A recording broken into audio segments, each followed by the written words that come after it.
Eestis on poliitika muutuste kiirteel, mida juhivad rahvuslased.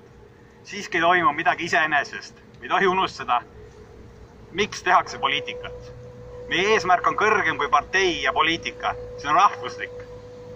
5 aastat on möödas Sinise Äratuse loomisest. Eestis ei ole ühtegi teist poliitilist noorte liikumist, mis oleks suutnud jääda truuks oma ideaalidele ja säilitada ehtsust. Ei ole ime, et teised on muutunud erakondade flaieri jooksupoisteks, kui nende noorte eesmärgiks ongi poliitika. Me oleme muutumas täheks keset pimedust, mis pakatab energiast ning ootab hetkel, mil saame kogu maa muuta valgeks.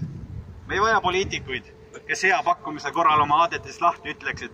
Me vajame fanaatikuid, me vajame poeete ning kõiki neid, kes tahes tahtmata seavad Eesti ja eestlased kõigest kõrgemale ja surevad nende eest.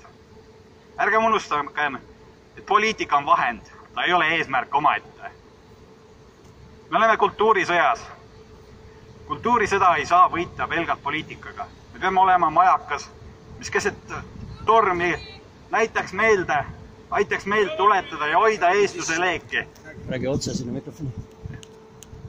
Me peame olema majakaks, mis keset tormi aitaks meelde tuletada ja hoida eestluse leeki, mille kustumist estofoobid nii väga sooviksid näha.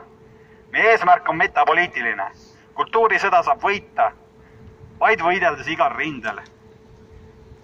Kaitseme oma pärandit, kuid ärgem unustagem oma pärandit jätkata, teha kultuuri. Seda ei tehta seadustega.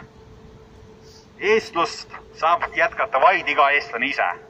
Saunas käik ja külakiiged on olulisemad kui igasugused seaduse loomised.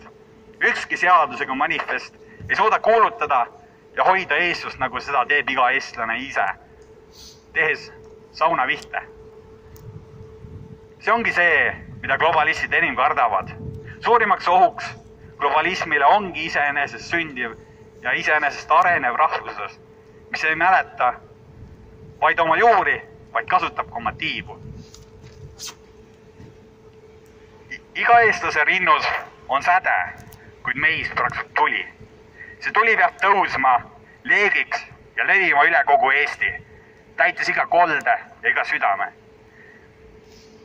Me oleme veel üksik leek keset hämarust, ent kord saabub päev, mil eestluse leek hakkab tantsima ja tõuseb möirates tulemereks. Tulemereks, mis muutub rahvusluse täheks maailmas. Anname tuld!